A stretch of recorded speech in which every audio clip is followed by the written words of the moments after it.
Thank you. Thank you. Good afternoon, everyone. In case you forget, this is Ang Lee, obviously. Tim Squires, our editor.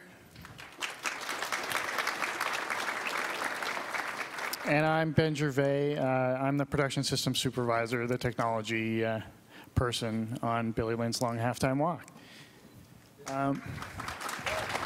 They'll bring it up for you. Hi. Thank you. I see a lot of people. It makes me nervous. I'm not a technical guy at all. I just have a lot of curiosity to see drama, examine humanity, storytelling. That's my thing. I'm dramatically trained. But let me start from 6 years ago. Let's start from making Life of Pi. That's a book I'm interested in doing. I didn't know how to crack it. It's a book about put a religion aside, examine the value of story, in my opinion, which easily you can do that, not so easily, but it's easier to make in a book, to write in a book, because it's indirect. But when we make movie, their attention to the screen is mandatory. You know, how many times a lot of your filmmakers, we don't let them go out of the screen once they leave out the story for 1 second. It takes you 15 minutes to bring them back. So how do you examine the story while you are watching a story with cinematic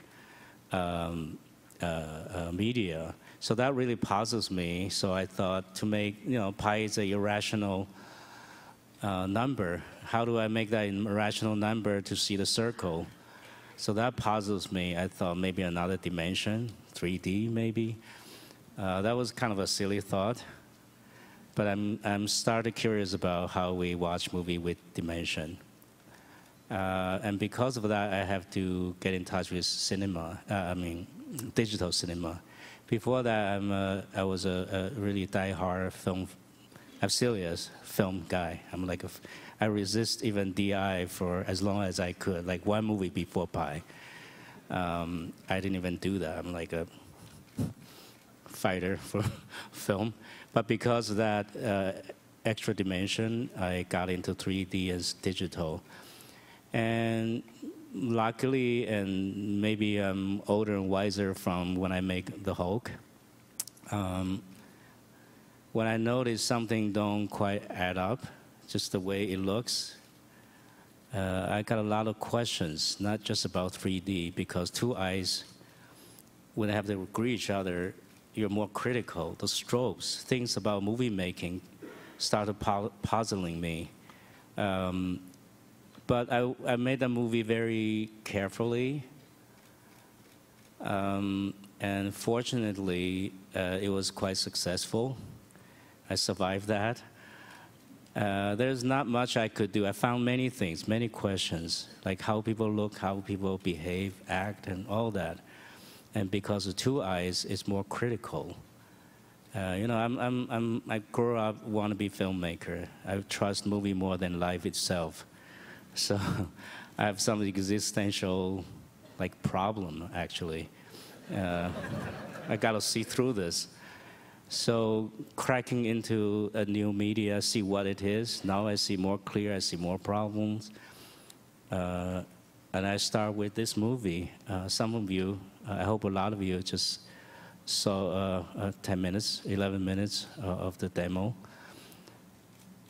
So this is really the beginning of the new quest of finding deeper into cinema, to storytelling, to human emotion. To me, there's nothing like getting into a dark room with a group of people and touching each other in the deeper level, in the emotional level, in the irrational level, to share the mystery of life that we don't dare to speak in real life. So that's my thing, my motivation. And now I see something new. I gotta get into this. I know it's very hard. Before this movie, I wanted to do a boxing movie. Obviously, with 24 in 3D, you cannot, you hardly can see anything. And as I was research for that movie, I haven't been able to make that because it's financially reason, it's expensive. My friend Dennis Murin, when I was checking ILM, we did Hulk together. He's a good friend of mine. Showed me something more than, before that I seen Hobbit, of course. And he showed me the James Cameron test on 60 frames. So that was eye-opening. And again, as I see something clear, I see more question I have. And then he also mentioned to me there's somebody else been going on for a long time, Doc Trumbo. He's really a pioneer of this territory. He says he's in the East Coast, he's promoting, I believe he says 72 frames, higher than 60. And then that movie, after a year, it didn't really happen. I'm still working on that. I still try to make that movie. And Tom Rothman from TriStar approached me with this, this material, this book, which appeared to me a perfect, it's a perfect chance to test the new media, because it's all sensational. It's all about experiencing beyond storytelling. It's a new experience. So I thought if I can, just as a lot of you are seeing, if I put the battling soldier, bring that sensation to the Dallas halftime show Thanksgiving Day, that would be incredible. That really will freak them out. And when you look at back home, that's what exactly I think a veteran would feel, that people don't understand them because the sensation, what they went through. And people don't understand, they project themselves into them. And the normal, what we call normal life, is actually quite absurd. This is not only a good way to examine the new media, it's also a good way to examine society and humanity. It's very dramatic, and I got to use this tool. I was very excited. So I took the challenge. I put aside the boxing movie, and I went to this journey. In the meantime, I remember what Dennis told me. I visited Doc Trumbull, visited his farm. It was quite an inspiration. He showed me everything he has. I developed, basically give me a brief history what high frame rate is developing. And he did all that in his farm. That's the real inspiration. Do it yourself. You figure out this by yourself, you can do it. That spirit is really inspirational. So I owe him that. And we exchange a lot of informations, how he did certain things. And I show him my test. Actually, for the boxing, I tested 60 frames. From there, I noticed when you raise frame rate, you see things more clear. A lot of what we do, like lighting, even performance, look funny. You have to make. I sort of found that in Pi. For lighting and making movie, there's not much I could do because I was making the most difficult film probably ever made. We got water, we got 3D, we got a kid and a tiger. It's basically survival. So forget about new thoughts and how we change things. But I did make adjustment to performance. I think 2D or 3D, when you see more clear, you just see more clear. When the frame rate allow the strobes lifted, it's like unveil. So a lot of movie magic, you have to rethink about it. And so that's really, it's a long, difficult, uphill road. We get to do this. Not every day is a difficult day. We don't really know what we're doing. And I want to make sure everybody, particularly heads of the department, I want to make sure I defeat their confidence and just tell them You don't know what you're doing. You're not good enough for your job. Because I'm not. There's no way. There's no way. Actually, it sounds funny, but it's actually necessary because when you go out there, when you see things clear, especially the way we photograph it, it even because we're so programmed, we're brainwashed by how we make movies. The better you're a filmmaker you are, the kind of is worse for you to discover something new.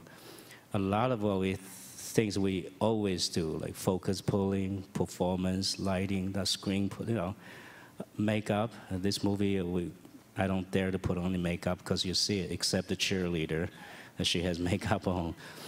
Because you see through the skin, you see thoughts in the eyes. The way we used to look at each other in the movie, they look kind of dead. That doesn't really have life. In real life, when I'm talking to you, there are 20 thoughts go through my mind, same as you. It's very complicated, very lively, and I can see through the skin, to their countenance, how they feel. If you try to act, it looks like you try to act. If you put that light, or a screen, it looks like somebody put a screen there, even though it looks pretty. Another thing is, a lot of aesthetic we do is to compensate the things we don't have. Like you get strobe, you do things to make that exciting. It's flat, so you cast shadow. That becomes the art itself. So how do I wrestle with that? But that's all I know, where's the new thing. That's terrifying and exciting at the same time. I can live with that thing. So are these guys.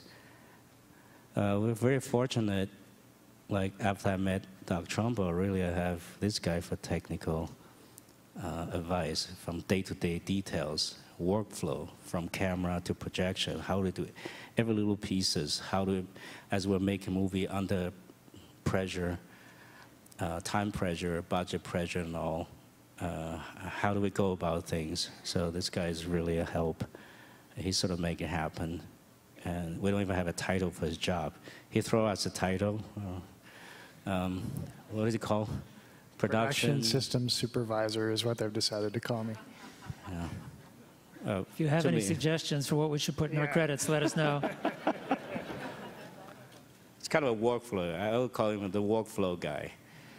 And then this guy here, he's not only a great editor, is at heart is a scientist too, so that really helps. It's a long way.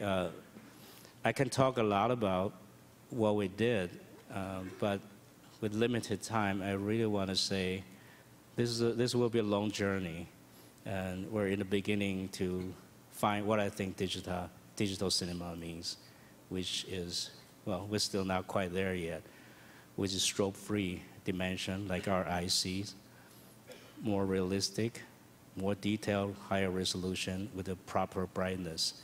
I think that's the new package, but at this point, it's very hard to do commercial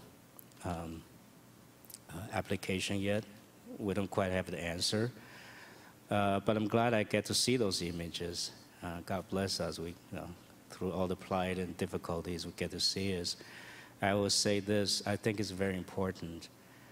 With the heart and the effort to make it look all right for what you saw, I think even you grade down to every level of release, it's a great improvement. That is halfway, that is even flat for some of you who don't like to put on glasses. The higher frame rate, it's not even higher frame rate, we don't have a name for it. It's 120. At the 120, when you see strobe-free, that actually the image is more lively. It seems like it has more depth. It's a great enhancement. Still is, I would say, quite revolutionary from what we used to see, even at 2D. I think that's a great game for all the way down to iPhone. I don't like people watch movie on an iPhone. I like to bring them to a special place we used to call theater. I like to go there like a temple. We don't go to temple or a church. that much anymore, but we need spiritual gathering. We need the ritual. I think movie is that thing for me. I don't regularly pray after I was 14, but I do pray to the movie God a lot. So it's kind of a pursuing dreams, and this type of dreams require a lot of collaboration and appreciation. There's a whole ecosystem. I hope we keep audience excited, and movie can be entertaining, can be spiritual. Again, we share in a dark room. That would be my dream. Again, I have to stretch it again and again, that when you break down to each format, there are many possibilities for the format. I think every one of them is improvement.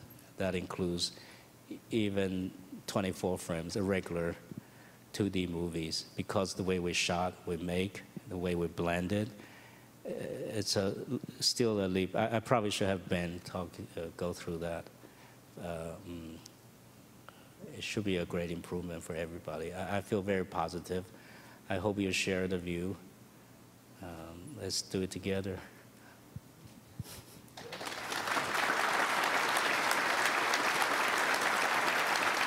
Thank you. I'm not a great salesperson for media. I can tell you I'm very, very moved by this whole experience, this exploration. I hope we have a little taste of that too. So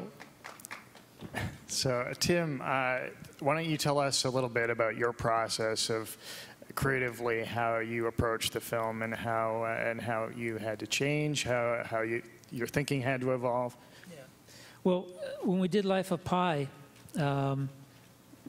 early on, a lot of people told me that how you should cut differently with 3D. There were like some rules that I was told, and I was very skeptical of those rules.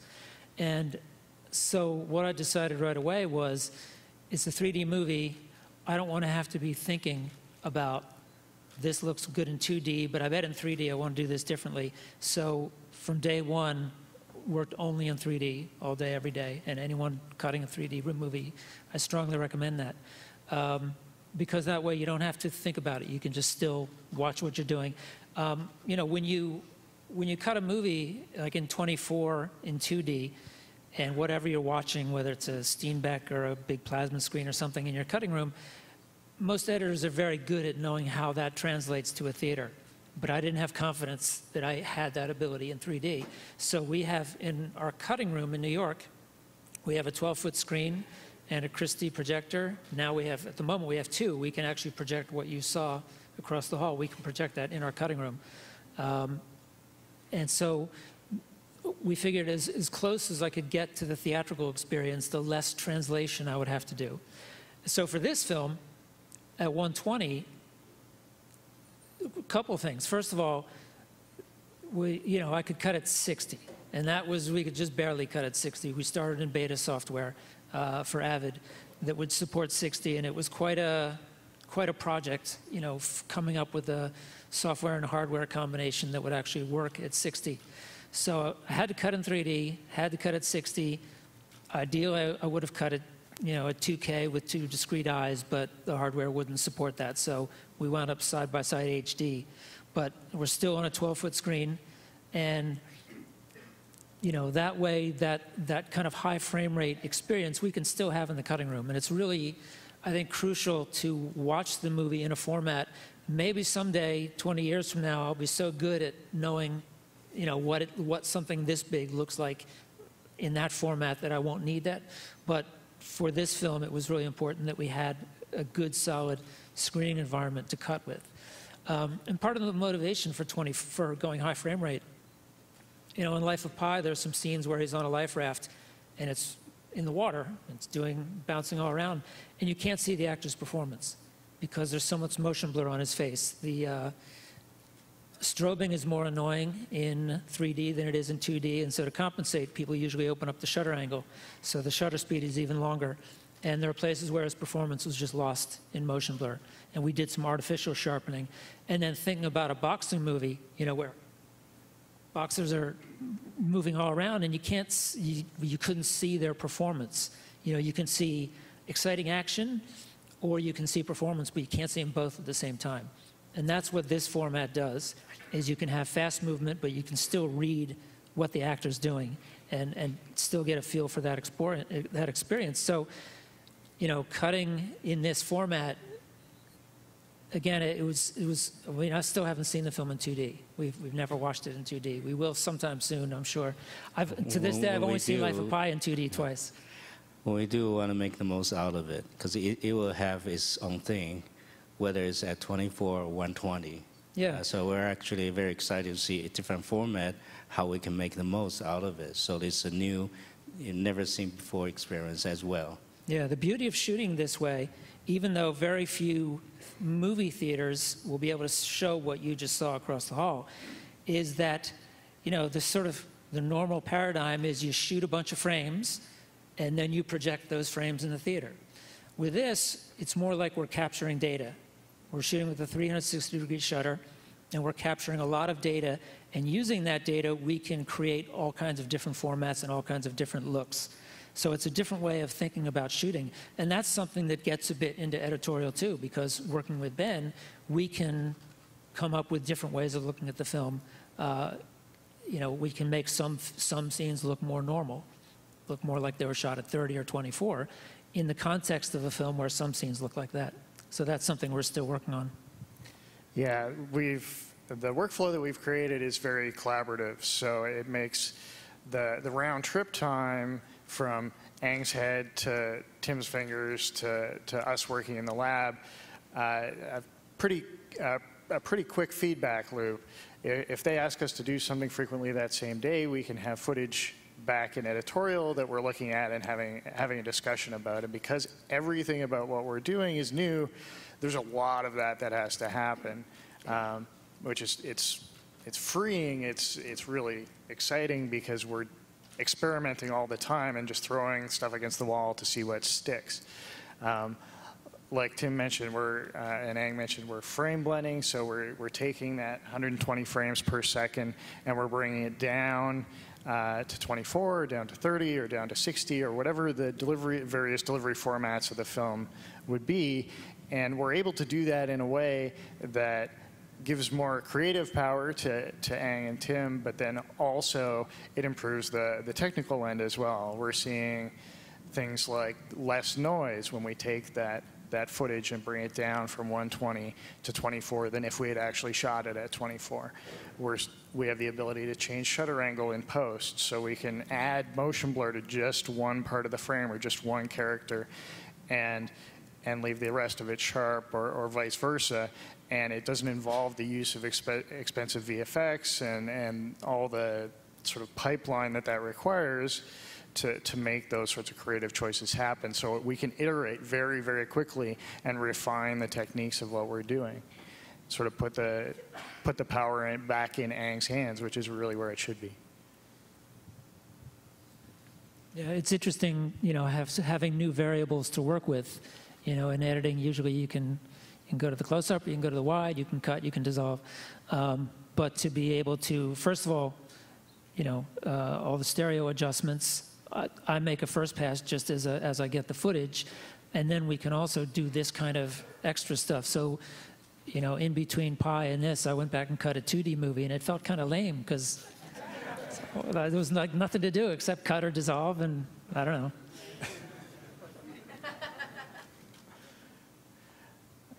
Yeah, we can, one of the nice things about what we've set up on the film as well is we're all in the same office. We've got visual effects artists in our office, we've got editorial, we've got a lab, and we all share everything, and it makes the creative process that much more fluid, because if somebody has an idea, they can just walk down the hall and talk to the person they need to talk to. There isn't like, we don't have to bid, we don't have to, you know, do tests as much. We just sort of, hey, I have this idea, what do you think? And we can just collaborate that way.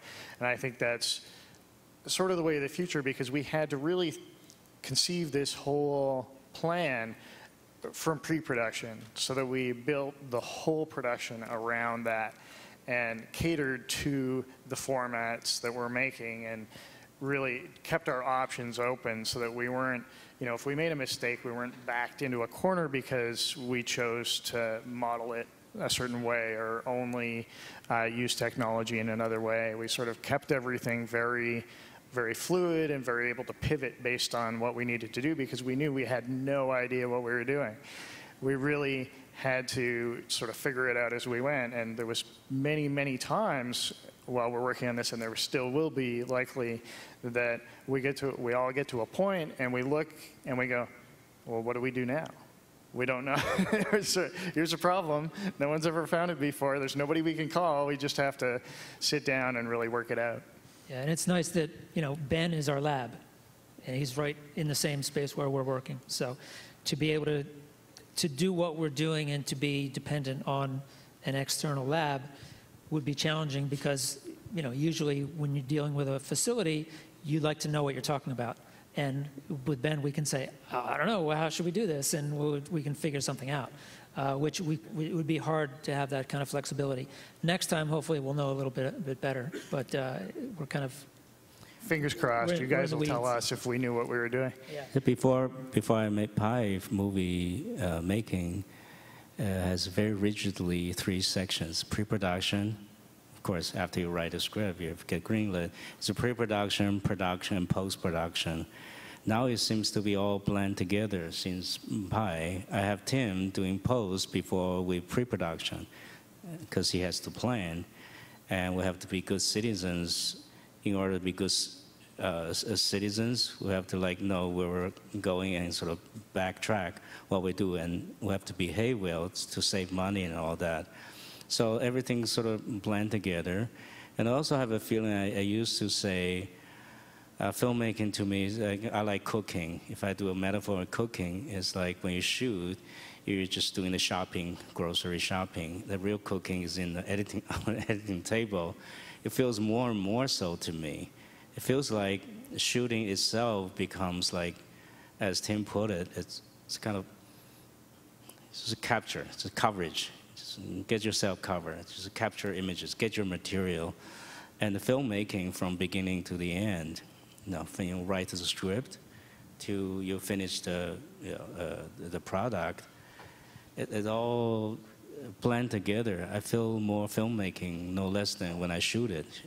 I like post because there's no heart attack, no panic or whatever. You're just making your, but you have to get it. The fresher material you get, the better chance you get a good dish. Shooting is still, hard racing is very difficult. Still is the most expensive part. But I found planning and shooting and particularly post is inspiring. It's so much fun. It's organic. It feels as organic, not rigid, step by step. Like you get composer at a certain point. It's sort of breaking a lot of barrier and happy with a have. But I think it feels more lively. At this point, it's a lot more difficult. Sometimes I regret what I started. Why do I do this for? But there are times I feel it's really worth it. I saw you react in the theater. I think it's worth it. Every hardship we went through, every doubt, every high blood pressure moments. It's a bit of a heart attack when you start because we only saw this format projected about a week before we went into principal.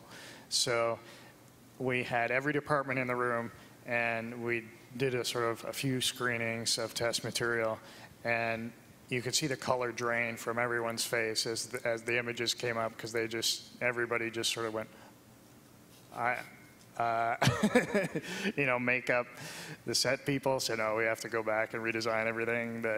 It's pretty much every department that just it's a humbling experience because as movie makers, we feel like we know what we're doing, and this really kind of lays it out on the table and shows us what we don't know. And our screen back in New York is half the size of this one across the hall. And I've seen this thousands of times now, and I was seeing all kinds of things here I've never seen before. So there's a few things we need to rethink a little bit. Yeah, see, even in coloring this, we would stop on certain frames, and it's like, oh, I didn't realize that's there. Let's put a window on that and darken it down. We don't want people to see that. Should we get those other guys? Yeah, so I think now it's probably a good time to throw to the next session. We'll get the technical folks up. Dimitri Portelli, the stereographer. Tim Squires, I'm already it's here. the wrong order. Tim's here. Scott Barber, VP of Production Technology at Sony, and David Cohen from Variety.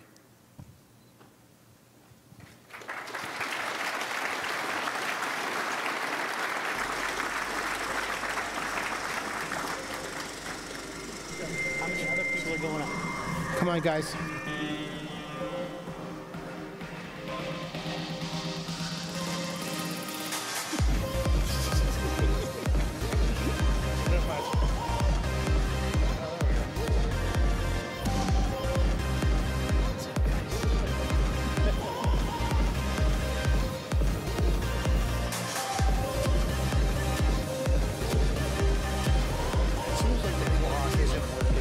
I got one on here. No, it's not on. They control it.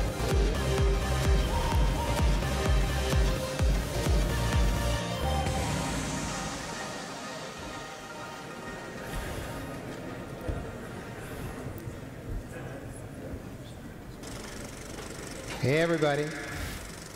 If you're leaving, you're missing the best part, I'm telling you. I'm David Cohen from Variety. Of course, you just saw Tim, Ang, and Ben. We're joined by Scott Barber, who is VP of Production Technology at Sony, and Dimitri Portelli, did I pronounce that correctly? Yeah. Who is the stereographer on the film.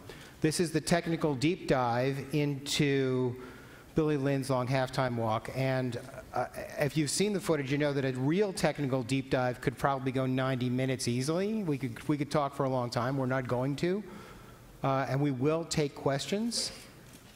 However, in the meantime, you know, I think the thing that I discovered today was not just seeing a movie with this kind of clarity and with this kind of immediacy, but a movie that uses that to deliver emotion so that it is a part of the storytelling. And so to me, that is the thing that makes the technology worth talking about. So I want to talk about the technology somewhat through that lens. I want to bring Scott in because, you know, you decide to do this in production, but then there's a studio that's got to deal with that. So I would say, okay, Scott, it's all yours. What happens when this lands on your plate? Yeah, that's a great question. For us, you know, it's always an exciting thing as movie makers to create new theatrical experiences that are exceptional and fantastic for all of us to enjoy. And it's rare that a filmmaker will come to us with a technological challenge that'll change a lot of different parts of the industry at once. You know, usually we'll push the boundaries on a VFX or something like that. But with this one, we were really pushing the boundaries lens to lens. And that became a very exciting proposition for us. And like you mentioned, it's a dramatic narrative. You know, you hear about all this technology in a movie, and you might think, oh, it's this giant VFX film, but it's really not. It's about storytelling, and what Ang's done with it, the technology is actually tremendous and very, very exciting. So. I was sitting there in the room watching the presentation, and one of the thoughts that went through my head when I wasn't wincing from the explosions was the 3D is perfect. And then I spoke to people afterwards because I don't trust my own eyes, and people were saying, it's the best 3D I've ever seen. So tell us about getting to that, because that can't just be a function of the frame rate, can it? Can it? Or is that you? Well, This is a dangerous question. it's been a little while getting to this point. So we are still shooting converged, or I am still converging those lenses on set, beautiful 25 mils sometimes that Ang is giving us. So you're feeling the roundness. The frame rate, I see this project, it was a massive opportunity. An opportunity to explore areas where we have been held back before, where we've had to be very conservative on set. We've had to sometimes operate out of fear and anticipation on a fast tracking shot. So this is a project where we were able to, live on set with Ang, open up the 3D and discuss the I/O and discuss the shape and discuss the space and how it functions and how it feels. And it feels very different. And for me, just watching the project now that we're done, I said it's the most physiologically comfortable experience I've ever had watching a film. And I could have watched for another hour or two when I sat down and watched the whole film at 120, which is really satisfying in 3D, just to allow these subjects to come in and out of the screen and be in that space. Yeah, the limits of 24 are strobing and motion blur, which we're all used to, and people have been doing great art with that for 90 years. But with that, the strobing and motion blur both are more noticeable and more unpleasant in 3D. So taking those away allows the 3D just to become cleaner and more pleasant to look at. And brightness. Brains. The laser has a lot to do with that, of course. Clarity, brightness, focus. We have a lot of depth of field. It's all about information, 3D, and depth cues and detail. And this is finally giving us much more than we've ever had. Can I say something? It's a new language in the filmmakers' hands. It also works, if you want to feel comfortable and natural, it has to work with dramatic need, performance, situation, flows, all that. It's like how I choose lens. I don't let DP choose lens for me because that's the way I want to see it, I want to tell a story. And sometimes we talk about I/O, then I will go back to change certain elements in the set. I don't think people want to do that for a stereographer or anything, or a stereo, because it all come together. It's part of the filmmaking. I think you cannot just single one element out, 3D. We're still making human stories, emotions, and all that. It has its thing. It will demand you how to use your tool. I refuse to think that we work for technology. Technology always have to serve us, telling human stories. I think that's very important. Along those lines, you said Ang and I had an interview a while back, and I published a story yesterday, and you talked about the idea that the clarity of the image can affect the audience's state of mind, the viewer's state of mind, watching the thing, make them more alert, more relaxed. Right, that's the amazing thing. Each step of the way, whether it's from 2K to 4K or to 60 frame, 100 frame, your mind functions differently. I would like to say the higher it goes, the smarter and more emotional you get. It literally is so, but you cannot even doing mathematical projection. Like I saw some bad acting in 60 frames in Avid output from the actor. I said, oh, this is going to be like really horrific. When I see in 120, 4K, and I see it, it actually gets better. It's like it's a mystery. Till this day, I don't know why. I can say, oh, okay, maybe you guys get more information, or I was wrong, I shouldn't accuse actor of doing that before, or whatever. It just has its own thing. Somehow you're more relaxed, but after the relaxation, you have like a euphoric, like good exhaustion. It's really exhausting. And I found myself less judgmental. It's more about experience. I go along with it. It's a different experience. And I don't know, once you go over 120, what experience is that? But I've experienced 24, 30, 62, 2K, 4K, all the way to what you see. It's all different experience. And I think when we issue different formats, we got to make the most. Like we're making a new movie to make the most of what people see. Sometimes art is not what you have, it's what you don't have. It's the compensation. And don't you worry, what you see is still far away from our eyes can see. That's God's work. We're still like, you don't have to worry about we get so clear and ruin illusion. That's not going to happen. We'll be always chasing God's work, and we're not even close. So I have a very positive feeling about this. I think people just need to open it. Well, they will when they see it. This mindset is something very mysterious, like God worked, movie God, let's say, worked in mysterious ways. So it just scratch your head, like, why is that?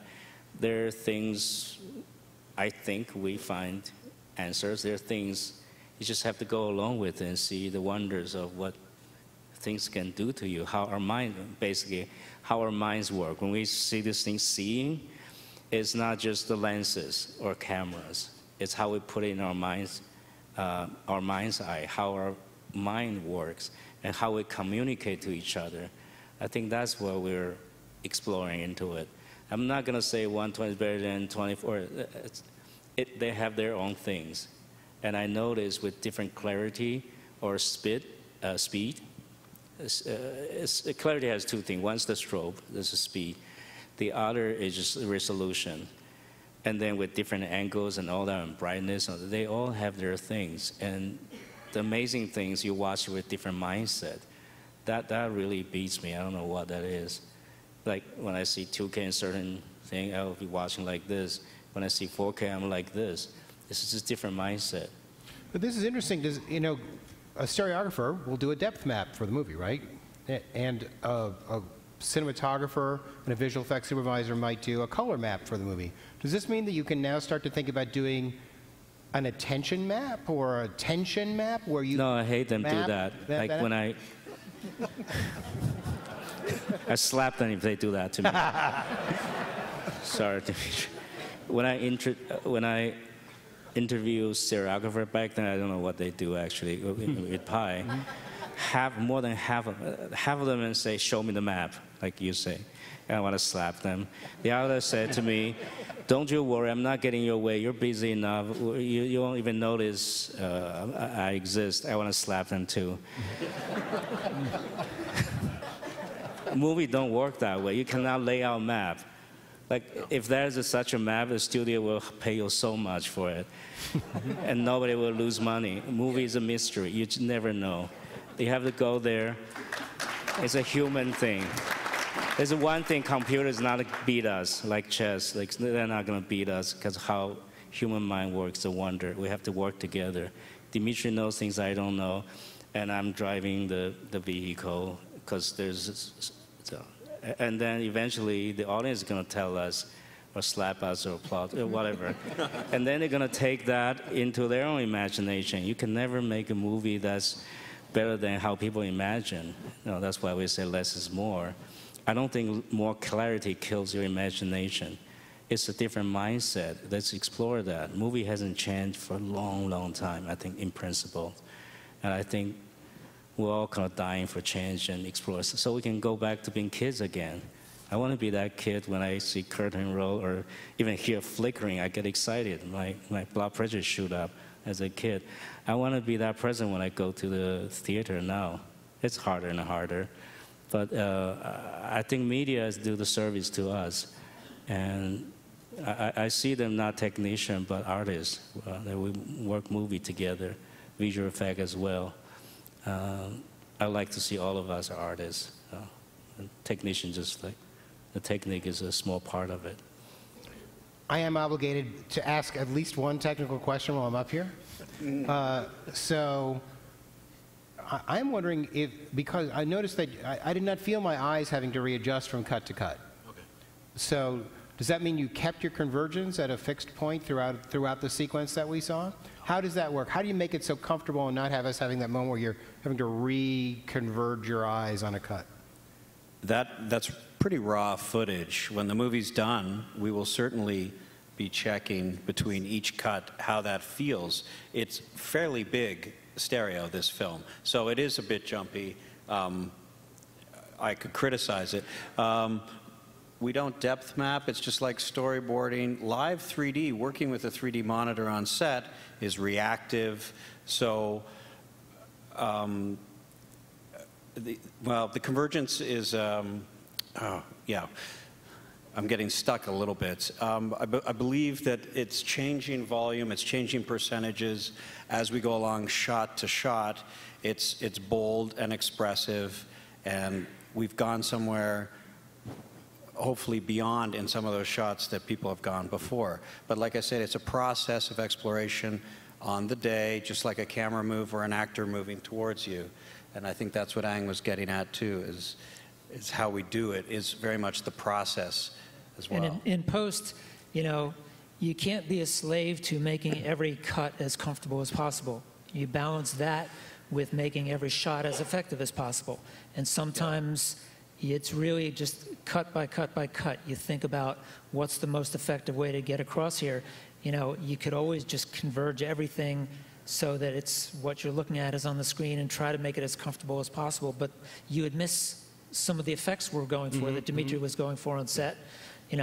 So it's you're trying to balance those things out. Yeah, and I think if you add that in with the combination of the compositions, so that some of the things you saw in this cut, the large, bold, very close-ups, and then all the way back, the miniaturized soldiers in this giant stadium, and it kind of puts you in their heads. I know Dimitri did a lot of work with that all the way down the line. So those kinds of things play out really, really well when you do it right. One of the first films we did, Hugo, Ben and I, and people said each character had their own I.O. And I had really great discussions with Ang. For example, there's a character in the movie you haven't seen, and how characters change and how they're presented on the screen towards us when you talk about convergence. So not only the shape, the volume, and the size of somebody, but how they're presented to the audience. And we did some really rewarding work in this film where people change based on their performance. And that's what I hope people are looking for. I want to throw this question to Ben and to Scott. By my back of the envelope calculations, a second of footage for this film would be 40 times the data of a second at a 24p, 2K, what we used to call a movie. We're going to need a bigger boat. You're going to need it, yeah. And I know data storage is cheap, but you still got to move that data around. You can't have flying people all over the world with hard drives, I assume. So how did you handle that? Well, that's one of the efficiencies we get from having everybody in the same physical location is that we've got visual effects artists. We had to build basically a VFX type pipeline to just generate dailies because the amount of data we're talking about, you just can't push that through one machine. It's just way too much. So we built a render farm. We've got visual effects artists that share that with us, but then also we do everything in parallel as much as possible. So it's about just breaking this big problem of so much footage. When we conform the movie, it sits at 10 hours on our baseline timeline. So it's a lot of data, and it's about planning ahead, it's about managing it, and then it's about pushing as much through those network connections as we possibly can. And some tools are more up for that job than others, and we find out very quickly which ones will hold up and which ones don't. Scott, I'm sure that much of the audience is envisioning somebody who looks like Louis B. Mayer telling you, Scott, just try to keep him under control, please.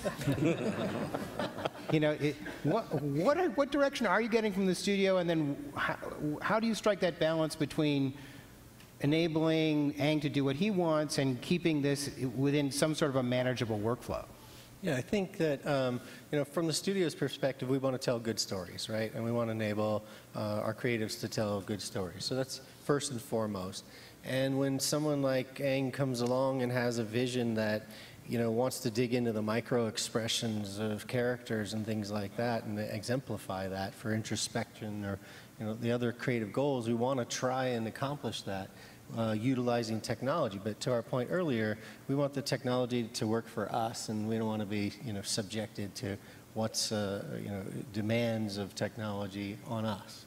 So I think that it was definitely a balancing act along the way of just trying to bring to bear as many resources as we could and work closely together to mitigate some of the costs that could have gotten out of control, being realistic about the amount of data we were going to work with.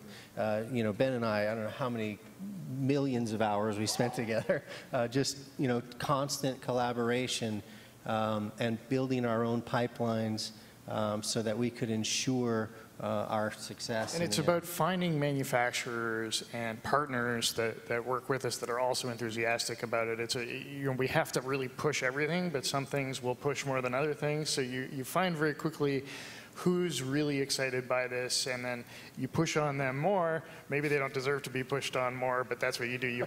You pile on the, Ang would really like it if you did this on time, and and you just push and push and push, and a lot of people really stepped to the plate and delivered for us. So, Ang, do you have to be the bad cop then? I mean, do you have to be the guy who and then Ben gets to be like, I'm sorry about that, Ang.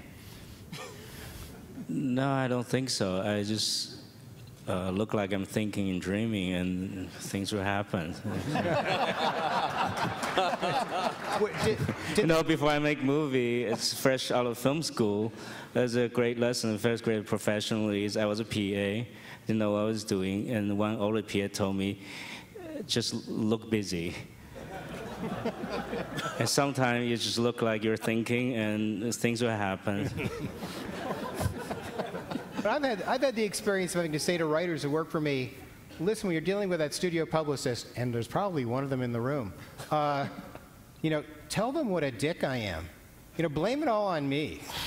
Apologize profusely for the horrible things I'm asking you to do.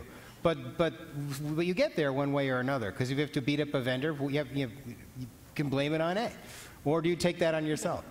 It's got to be a little bit of both. I think, if I play the bad guy a little bit, then they see him as the good guy, and I could just, Ang's my big stick. I'll just say, oh, Ang will be really upset about that, and then we'll see what we can do. And I've got to say, everyone in the industry was quite excited about, what we were doing. We were originally testing with various cameras, pretty much all of the highest end cameras in the industry and all the highest end 3D rigs, and we put all of them together in all of the configurations you can imagine. Everybody came to the plate and was very enthusiastic. So it was really an industry-wide thing, which you rarely see on a single film. Could I say something? I have this feeling, just to be honest, we can joke about this, but honestly, I feel everybody wants this to happen. That's how I sense it. So somehow, whether I'm a good guy or a threat, whatever, people want to be pushed. You cannot push people, and certainly we cannot, if they don't want to be pushed. If they don't say, twist my arm, you cannot twist it. So I think there's something out there. We all sense that, from vendor, from all of us. It's looked like something to grab. Curiosity drove us, and I think we all come from a good place. We want to grasp that and share it to the other filmmakers, to the audience. I think that's the big thing. That's probably like Andrew from Movie God or something. We're going to take questions in about 10 minutes. I know that some people will probably want to line up with the microphones. This might be a good time to quietly do that. Let me throw this out to everybody. I think that one of the fascinating questions you are starting to get to with a format this advanced and with this much data is, how much is enough? At what point does it not make sense to go any farther? What did you learn about that on the course of this? Let me start with Dimitri. Well, this was good for now. I'm looking forward to the future, of course, but just getting used to, at this point, I think, Q-Scene at 120, our VFX, 4K, understanding 4K. This was a perfect film for everybody to jump in and just try and keep it still efficient, so efficient, and it's not a huge film with too many people, so I think everybody was able to zone in on what was the quality that we were looking for in those moments. So as a creative technologist, I'm always excited to push the envelope, and we're always excited as a studio to enhance the theatrical experience. And I think when you shoot in this manner or even beyond, it allows you a lot of different options for exhibition, which could change the entire industry. So it's a fascinating, exciting thing for us. Can you just explain a little bit more about that, about the different options that are now available for exhibition? There's a lot of theaters out there today that'll do high frame rate, which will be exciting to see, and anything in between 24 frames per second and what you're seeing here today is an advancement in theatrical experience. So it's a fun thing, I think. we projected Hugo with a laser projector in IBC in 2012, and just the brightness to see the whites of the actors' eyes, I felt like I was back on set. And like today, when you have a laser projector, you're relating to humans and performance in a total different way, as opposed to these dark cinemas that did not enable 3D to happen. People couldn't understand 3D in a dark cinema. So it's really important to us to have our work bright, for them to see, you know, the performances and the actors to get the experience. I don't know when we'll sort of see the top end of this. I think the most important thing for us was just keeping an open mind all the time. We didn't know it was enough, and like I mentioned earlier, we only saw our first screening of 124K 3D a week from principal production, so we really didn't know what we were getting into. We just sort of hoped for the best and pressed on, and I think we need to keep that sort of attitude as we go forward. We can't be arrogant about it. We can't think that we know everything, because we definitely don't. Every time we would do a run of tests for Aang, I would just put a little number up in the top corner, and we would just show 12 different versions, and the number that Aang picked as his favorite was usually a surprise a lot of the time, you know, based on, because we would work off theories and what do we think about this and how much motion blur and, you know, all these different elements, but really it's about exploring it and really just coming to it as a, sort of a child, and just looking at it and letting it be what it is, and not having these preconceived judgments about, oh, this is enough, or that's enough, or this is too much. I think technology always moving forward. There's no end, you know, just keep moving. And we always want something new. But I think it's not a question of how much is enough, it's what can you do with it. If it keeps moving and you didn't do what is worth, the media is worth, then you're not doing that. So I think what we see now for us is enough for a while. We want to explore it, learn from it, and see what we can do with it. And then there will be the next step. I don't think it's good if you just keep going for technology without knowing what to do with it and what people make of it. That's remain to be unknown. I'm very anxious to see how they react to the movie, to the technology, the emotion, and the movie itself. You know, it's all big questions. You know, we feel with anxieties. But I think it's not good if you just go for technology, just keep going for the newest thing without knowing how to craft art and how people respond to it. And then it will take its own pace, I think. Yeah, I mean, the question of how much is enough it's a question for neuroscientists and ophthalmologists and lens makers, you know, in theaters, because at some point you're watching it with your human eyeballs, and there are limits there. But you know, the beauty of this format, of shooting in this format, is that we can use this material, this 120 with a 360-degree shutter, to then produce all kinds of different things and all kinds of different effects through, you know, to get from 120 down to 60, which is how I'm working. We didn't just take every other frame. It's a process of blending all of this frame, plus a little bit of this frame, plus a little bit of this frame, plus a negative bit of this frame, plus a tiny bit of this frame. And there are all different kinds of looks you can create. And you can have a 1,000-degree shutter. You can simulate a 1,000-degree shutter if you're doing an acid trip or something. You can do all kinds of different looks from the same material without having to get into visual effects. So that's what's so great about this, is it allows us to do many different delivery formats. So we don't even have to decide yet how we're delivering, or Sony doesn't have to decide yet how we're delivering. Let me flip the question around. Now that you've been through this process and you're figuring out what you can do, what you want to do, what's your wish list? We've got a room full of technologists here. We've got inventors, we've got vendors, we've got students who we're looking for things to work on. What would you like to see invented that you didn't have? Well, the first thing would be for all of this, what we're doing, to work better. That's the first thing. Go ahead. It's a little bit of duct tape and binder twine at this point. Yeah, you know, I mean, from an editing standpoint, the closer what you're looking at in the editing room can be to what you're going to be looking at in the theater in the end is better.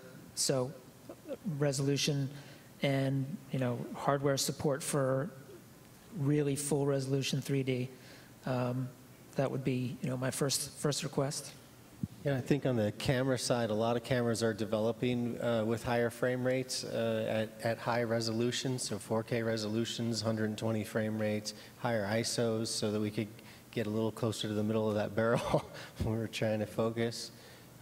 Things like that are exciting. Video assist stations and integration of higher frame rates. Everything on the production side is starting to move forward, and love to see more advances in that. Yeah, I think the message that we would really leave everybody with is anytime when you're working on a design for a new piece of equipment, be very careful when you say that whatever X is enough.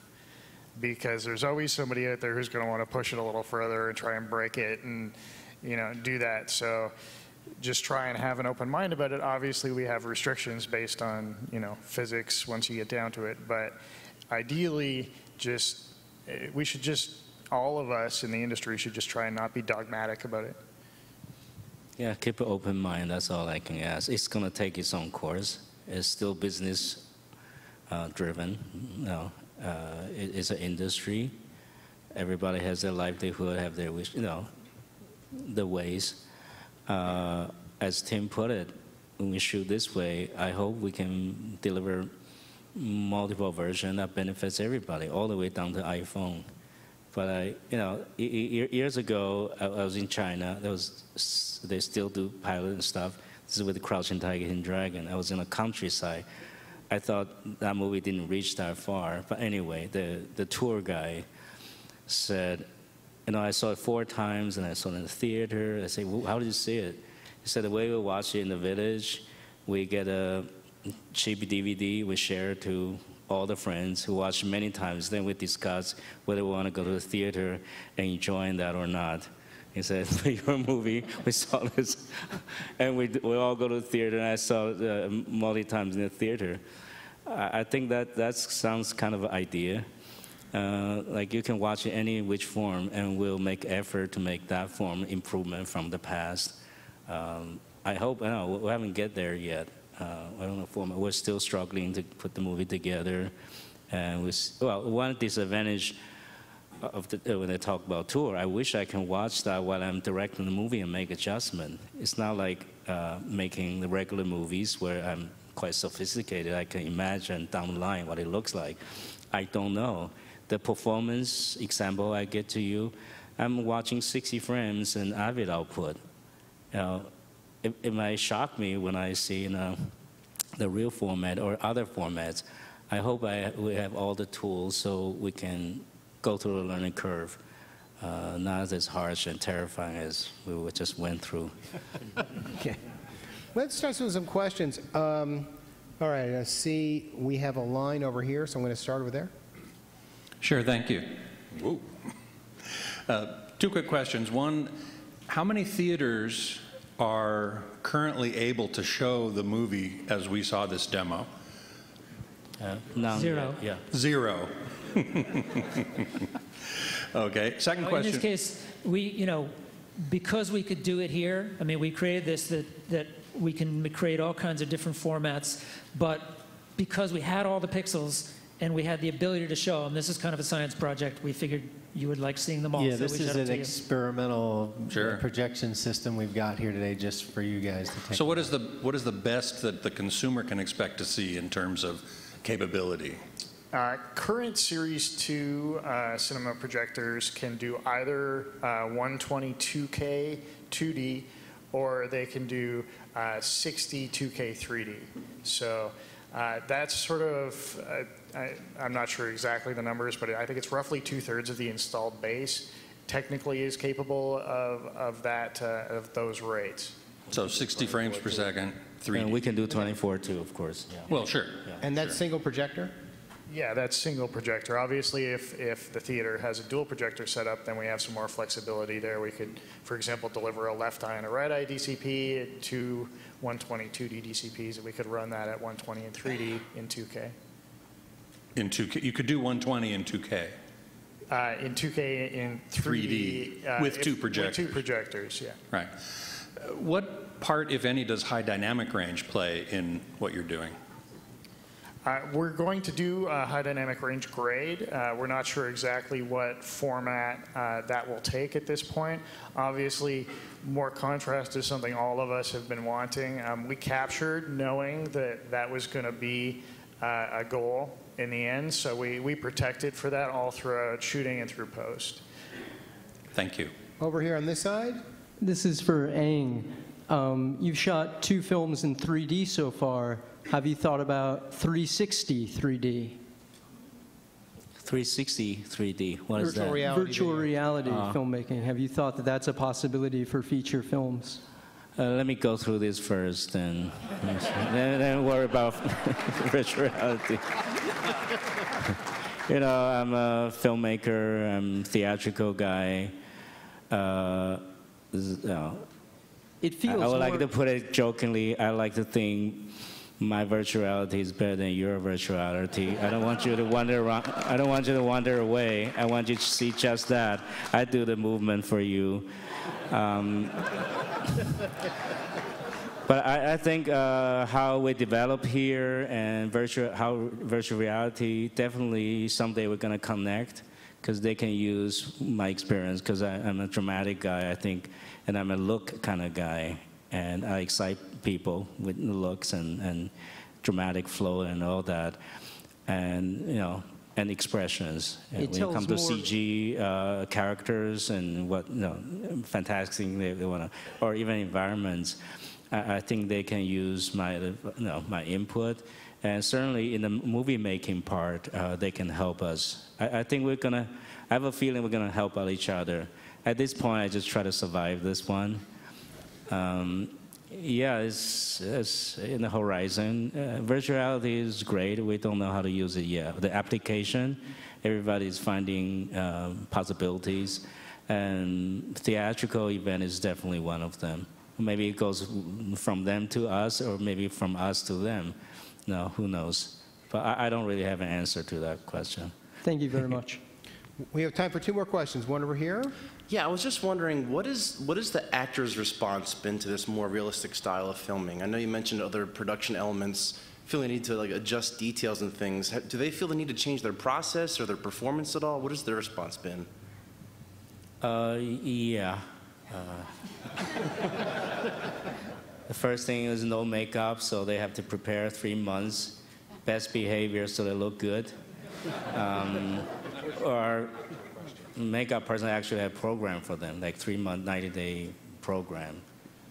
They have to go through a regimen stuff. If they do have, like, I'm anxious, I have this thing come out today. We have this silicone makeup that you can still see through. I think see-through people is very important, which means see through their acting too.